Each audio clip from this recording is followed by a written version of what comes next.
April 27, 2007. An entire country vanished from the internet. Bank transfers froze, news sites went dark, even emergency services lost contact. In one of the most connected nations on Earth, everything suddenly stopped. No missiles, no bombs, just silence.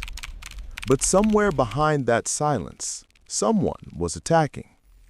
Was it a rival government testing a new weapon? A hidden army of hackers? Or could a digital war really be started by a few lines of code? Because what began that week in Estonia was the first true cyber war in human history. In 2007, Estonia was a digital pioneer. Citizens voted online, paid taxes online, lived online. But beneath that modern image, a deep political wound was opening. A Soviet-era statue, the Bronze Soldier, stood in the capital, Tallinn. To some, it was a memorial. To others, a painful reminder of occupation. When the government decided to move it, anger exploded. Protests turned violent. Moscow condemned the decision. And just as tensions peaked, the first digital bombs fell. It began small. A few government websites slowed to a crawl.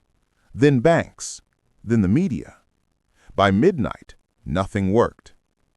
Hackers had flooded Estonia's networks with millions of fake requests, a DDoS attack, a digital tsunami.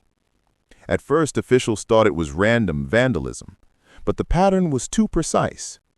Every target, symbolic. Parliament, police, the president's office. Each crash was a message. This wasn't chaos, it was choreography. And it was coming from thousands of computers, many inside Russia. By the third day, Estonia was in a digital blackout. Banks couldn't pay salaries. Hospitals couldn't access records. The government had to disconnect from the world, isolate its networks like a quarantined patient. To the outside world, it looked like a cyber siege. And for the first time in history, a nation was brought to its knees, not by soldiers, but by hackers. Was it Russian state operatives, patriotic hacktivists, or both, hiding behind screens in dim apartments, typing their way into history? No one could say for sure. When the attacks finally stopped, the damage was done. Estonia's digital pride had become its greatest weakness. But instead of breaking, it rebuilt. Faster, stronger, more secure. It became the headquarters of NATO's Cyber Defense Center, the front line of a new kind of warfare. In the old wars, you could see your enemy. In this one, they could be anyone, anywhere, and already inside your system. The Estonian attacks changed everything.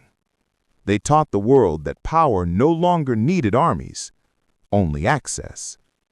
And as governments rushed to fortify their digital borders, one question remained.